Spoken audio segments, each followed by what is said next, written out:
A normal day unfolds at the two neighboring schools, Kikito and Chidori. Rintaro's gaze drifts toward the windows of the building next door, quietly accepting that the mysteries of the prestigious all-girls school will forever remain unknown to him, especially since the Kikyo girls avoid Chidori boys like the plague.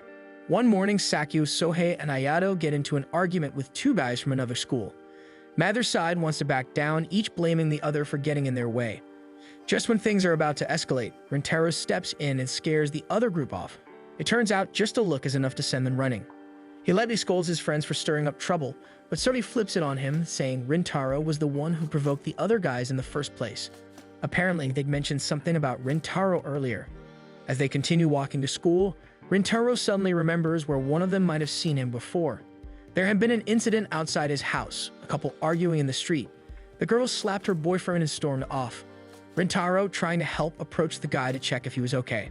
The poor guy panicked, assumed he was about to get beaten up, and bolted, only to trip and injure himself in the process. His friends listen, unimpressed. Rintaro may be kind-hearted, but with a face like his, most people assume he's ready to murder someone. As they walk, they pass a pair of Kikyo girls, who immediately look down and avoid eye contact. One girl drops her handkerchief.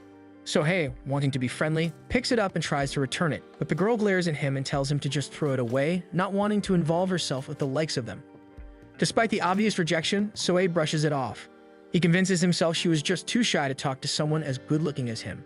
With that, the boys head into their own school, a plain, no-frills building standing right next to the fancy Kikyo Academy. Rintaro can't help but reflect on how different the two schools are. Every time they cross paths, the Kikyo girls act like the Chidori boys are radioactive. Chidori itself is a public all-boys school, infamous for being full of idiots and ranked near the bottom in terms of academics and reputation. Kikyo's dislike for Chidori is so intense they even keep their curtains drawn just so they don't have to look at their building next door. While scrolling through his phone, Rintaro gets a notification reminding him he has to work later, so he has to turn down the invitation from his friends. Later that day, rain pours down relentlessly, but Rintaro sprints through it to reach the cafe where he works. Once there, he asks the manager, who is also his mother Kyoko, if it's really okay for him to face customers, worried his looks might scare them off. But Kyoko reassures him that it's fine, there's only one customer he needs to take care of today. Everyone else is busy prepping pastries for tomorrow's event, leaving Rintaro in charge of the counter. As Rintaro sets up the counter, he notices a wet umbrella by the entrance. He glances over to a nearby table and is surprised to see a middle school-looking girl sitting alone. What catches his attention even more is the number of cakes she's already eaten. The empty plates around her are enough to make anyone stare. Noticing his gaze, the girl immediately flushes with embarrassment and begins to choke. Without thinking, Rintaro rushes over and hands her a glass of water. She quickly gulps it down but becomes visibly self-conscious. Before he can say anything, she thanks him for the food and rushes out of the shop in a panic. Left staring after her, Rintaro blames himself for scaring her off. Later that evening, while closing the cafe, Kyoko casually mentions that the girl's name is Kaoruko, and that she's actually a regular. This only adds to Rintaro's guilt, as he worries that she might stop coming because of him. Kyoko, on the other hand, dismisses his self-blame and insists that Kaoruko isn't the type to be scared off easily. With her usual enthusiasm, she declares that cakes are the answer to everything, and that winning Kaoruko back shouldn't be too hard. The next day, Rintaro is still bothered by the incident. During lunch, he finds himself lost in thought, trying to figure out how to apologize or where he might run into her again. When his friends approach, he brushes them off and tells them to go ahead without him.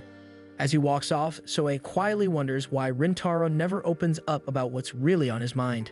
After school, Rintaro is lounging in his room when Kyoko bursts in with unexpected news. Kaoruko is at the cafe and wants to speak to him. Still in his casual clothes, he quickly heads downstairs. There he finds her waiting for him. Caught off guard by her presence, he greets her with a bit of awkwardness. Suddenly, she tells him that she'll treat him. To his surprise, he finds himself sitting across from her with a slice of strawberry cake and a drink placed in front of him. Though puzzled, he allows the moment to play out. Kaoruko had apparently come to apologize for her sudden exit the day before. Though he initially tries to refuse the treat, Rintaro notices her stealing glances at the cake. Without a word, he gently slides the plate toward her, offering it back. Despite her initial resistance, the tempting dessert proves too much to ignore. As Rintaro watches her take small, joyful bites, he realizes how surprisingly large her appetite is for someone with such a small frame. When she finishes, Kaoruko explains that she hadn't planned to eat that many cakes. She thought she was alone and safe to indulge, only to be caught mid-binge. What embarrassed her wasn't fear, it was being seen like that. She admits that she had seen Rintaro helping at the cafe before and had always been curious about him. Only then does Rintaro understand she hadn't run away because she was scared. She ran because she was nervous, not because he looked frightening, but because something about him made her heart race. He finds himself thinking about how, on any regular day, most girls would either flinch at the sight of him or look at him with open hostility. Yet Karuko's words had been the complete opposite. The memory of her small confession plays back in his head, and unexpectedly, he feels his face grow warm. Conflicted with the sudden rush of emotions, he stands up and offers to walk her to the station since it's already late. Karuko, realizing how much time had passed, looks surprised but accepts. However, after buying another cake, she decides to walk the short distance by herself, saying the station isn't far. As she walks away, she suddenly turns back. With a smile that seems to light up her entire face, she tells him that she never found him scary, not even once. She thanks him again for the cake and disappears into the night. Unbeknownst to them, two boys standing at a distance observe the interaction, grinning with ill intent. Back in his room, Rintaro stares at cockroaches by his door, burying his face in his arms, his thoughts tangled up. The kindness Karuko showed clashes with the way others usually treat him. All at once, the countless negative comments from his past resurface, remarks that have followed him since childhood. Yet through the noise, Karuko's voice cuts in, soft but sharp enough to leave an impact. For the first time in a while, something in him feels warm. That brief calm is interrupted when Kyoko bursts into his room holding a familiar box. Karuko had apparently forgotten one of her cakes, which Kyoko found left on the street just a short distance from the cafe.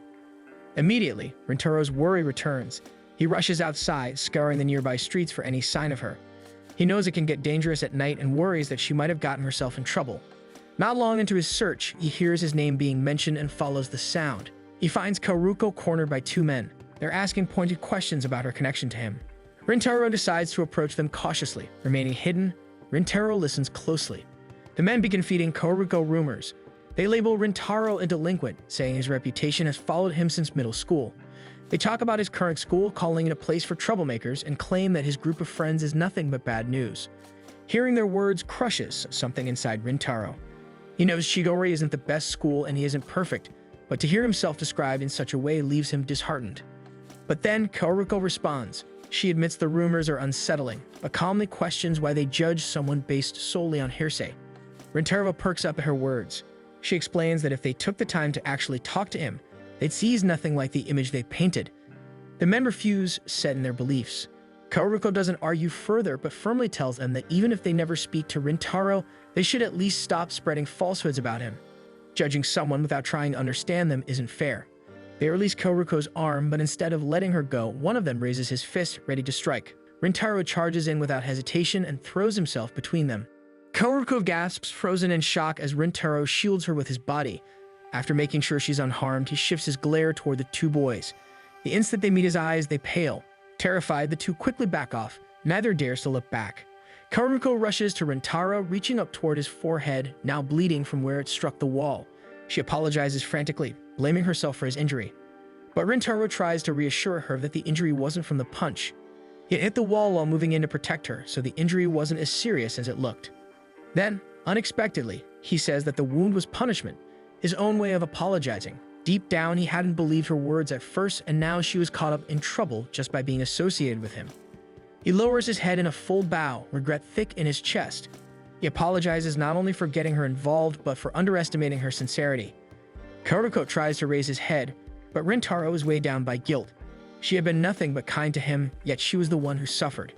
But instead of letting his apology continue, Karuko wipes the blood from his forehead again and tells him something he's never heard before. She doesn't understand why people are scared of him when he's clearly such a kind person. She doesn't accept his apology. Instead, she simply thanks him. In that moment, something shifts. Rintaro, who had long accepted being misunderstood, suddenly finds himself drawn to her words and warmth. He never imagined someone could look at him like this. After years of enduring stares filled with fear or contempt, Karuko's smile feels like a light he had given up on seeing. To ensure she's safe, Rintaro walks her to the station. Once they part, he begins to turn away, ready to go home. But Karuko calls out to him. When he turns back, she's smiling again, inviting him to hang out and eat cake together sometime. Stunned but softened, Rintaro finds himself agreeing. They go their separate ways. Rintaro walks home alone while Karuko waits for her train, still remembering the warmth of Rintaro's protective embrace. The next morning, he arrives at school much earlier than usual, unable to sleep the night before. His thoughts are still full of Karuko. As he stares out the window, wondering when she might pass by the cafe again, something unexpected happens. The curtains on the Kikyo building move. To his surprise, Kaoruko is the one peeking through. For a moment, their eyes meet across the courtyard. Both freeze in surprise. Rintaro quickly pulls the curtains shut, wondering how Kaoruko is in the other building. He had thought she was a middle schooler. Slowly, he realizes Kaoruko is a student at Kikyo, and this discovery may change their dynamic forever.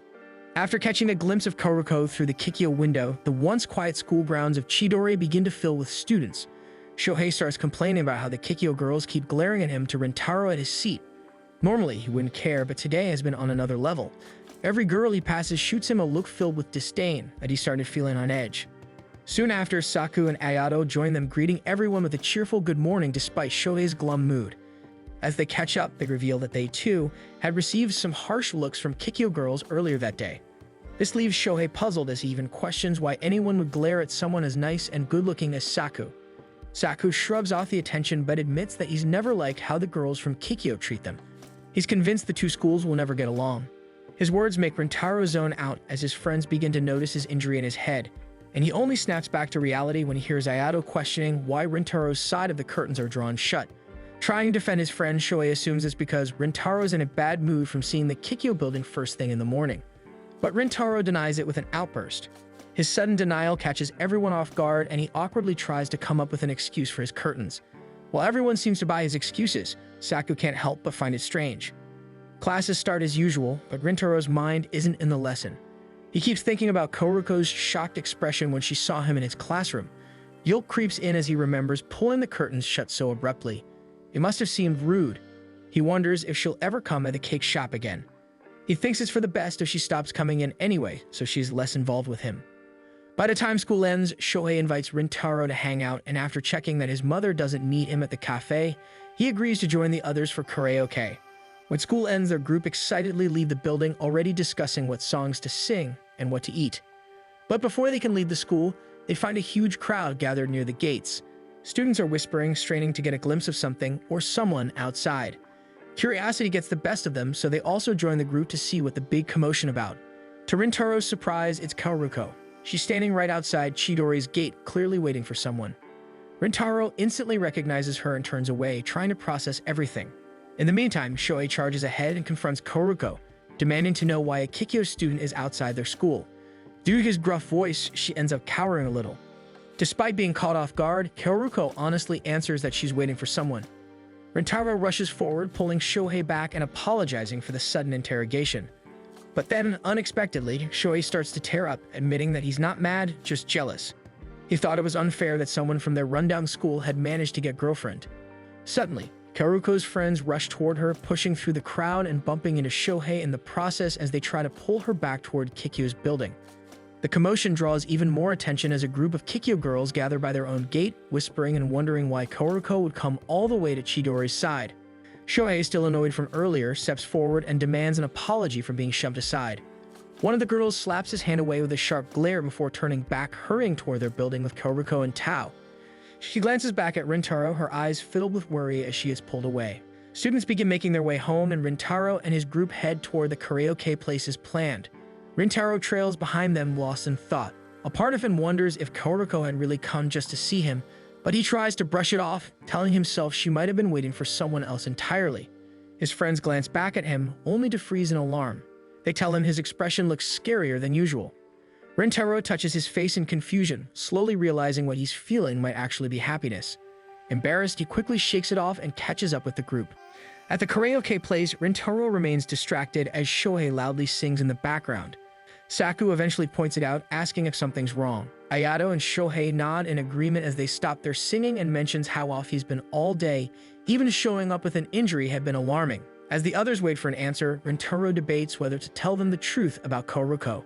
But in his mind, he already imagines how they'd react. In the end, he lies with a smiles, brushing their concerns aside. Ayato and Shohei don't question him further, but tell them that he can talk to them whenever and pass him the mic for the next song.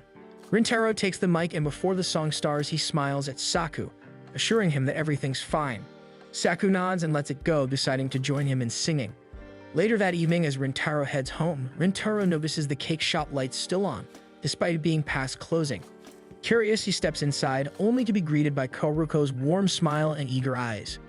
She apologizes for the earlier scene at the school gates, admitting she didn't expect such tension between their schools. Rintaro stammers, quickly insisting she has nothing to apologize for. Before he can say more, his mother enters and scolds him for making Kaoruko wait and that he should message her the next time. She offers Kaoruko some cake, and though she politely refuses, her stomach growls loudly in protest. Kyoko bursts into laughter, and Rintaro tries to hold back a chuckle. Kaoruko turns red, but Rintaro invites her to share the cake with him, his voice unusually gentle. Rintaro quietly observes Kaoruko as she happily takes bites of her cake, clearly savoring each one. Her expression is peaceful, and for a moment, everything feels calm. Between bites, she pauses and asks about Shohei. Rintaro assures her that he's fine, no worse for wear despite the earlier scene. Curious, he asks what brought her to Chidori's gate. Kaoruko answers honestly that she had gone there just to see him. She apologizes again for causing such a commotion, but Rintaro immediately tries to stop her from apologizing, accidentally blurting out that he's actually happy to know she had waited for him. The words leave his mouth before he can stop them, and his cheeks flare with embarrassment. He hurriedly apologizes for saying something so direct and strange, but Kaoruko stops him, saying that his words made her happy too and shouldn't be taken back. Their eyes meet and both quickly glance away, blushing. An awkward silence hangs between them, thick with mutual embarrassment. Trying to recover, Rintaro admits that he had been worried Kaoruko would stop visiting the shop after finding out he was from Chidori. He thought she might not want anything to do with someone like him. To his surprise, Kaoruko admits that she's actually glad he's from Chidori. She doesn't explain why. Instead, she abruptly stands, saying it's gotten late and she should head home. Before leaving, she turns back with a soft smile, saying she only wanted to get to know him better. But just before she exits, Rintaro catches a glimpse of something else on her face, an expression that feels like quiet regret. Even after she leaves, Rintaro remains near their table, staring blankly as her presence fades. He glances down at her half-eaten cake and feels a pang of guilt, wondering if he said something wrong and if he had hurt her. Just then, Kyoko re-enters the shop and notices Kaoruko is gone. When she sees Rintaro's grim expression, she panics since it is the first time she's seen him look so down. Without pushing, she leads him back into the home section of the shop. Eventually, he shares what happened. She listens patiently, then gently taps his shoulder before suddenly flicking his forehead in annoyance, scolding him for letting Kaoruko walk home alone so late. Rintaro, still confused about Kaoruko's parting words, expresses his frustration. Kyoko stares at him in disbelief, wondering how she raised someone so dense. She tells him plainly he's doing to Kaoruko exactly what he hates others doing to him, judging her by her school. Kaoruko had never once hesitated to speak to him, never looked down on him for being from Chidori. Instead, she reached out with nothing but kindness. When Kyoko asks what he thinks of Kaoruko, Rintaro's mind fills with all the hurtful things people have said about him over the years. He feels unworthy of knowing someone like her. Then, without warning, he punches himself in the face, shocking Kyoko in the process as blood drips down his nose. As his mother fumbles to clean him up, Rintaro quietly reflects. The weight of Kaoruko's expression still lingers in his mind. He finally realizes that he had genuinely hurt her feelings. With a new sense of resolve, he thanks his mother for her words and decides to make things right the very next day. The next morning, Kaoruko arrives at her school early as usual, only to freeze in surprise when she sees Rintaro waiting outside the Kikyo gates. When he spots her, he steps forward and admits he had been waiting just for her. Without hesitation, he apologizes for hurting her. Kaoruko looks confused, so he tells her that when she left the shop last night, he caught a sad look on her face. Embarrassed, Kaoruko crouches down, hiding her face in her hands. She apologizes for letting him see that side of her and for making him worry. Rintaro kneels to meet her, gently trying to stop her from apologizing. In that moment, he realizes something. Kaoruko has always been open and honest with him. He owes her the same honesty in return, especially in explanation, so she doesn't feel guilty for expressing herself. He confesses that before meeting her, he had simply accepted that Kikyo and Chidori would always be at odds. But after learning she was from Kikyo, hearing other Chidori boys insult her school began to sting, because he didn't like hearing people talk that way about her. But now he knows he was wrong to focus so much on their schools. He apologizes again, this time for prioritizing what others might think instead of listening to how Kaoruko truly felt. He adds that he had meant what he said. It made him happy to know she had been waiting for him. Shocked at first, Kaoruko's expression slowly softens. Her bright smile returns and she tells him he's forgiven. Then, standing tall, she formally introduces herself once again and does the same for him, this time declaring that their schools don't matter. What matters is getting to know each other for who they really are. Since there's still time before class, Kaoruko asks for a small favor. She tells him that they should head up to their classrooms and wave at each other from their windows, since no one's around to see them yet. Once he reaches his seat, he spots her across the way as she pulls back the curtain. Her face lights up as she waves at him with both hands. He raises his own hand in response. Watching her beam with joy, Rintaro makes a quiet decision that he wants to know more about her and the worn, unfamiliar world she's begun to show him.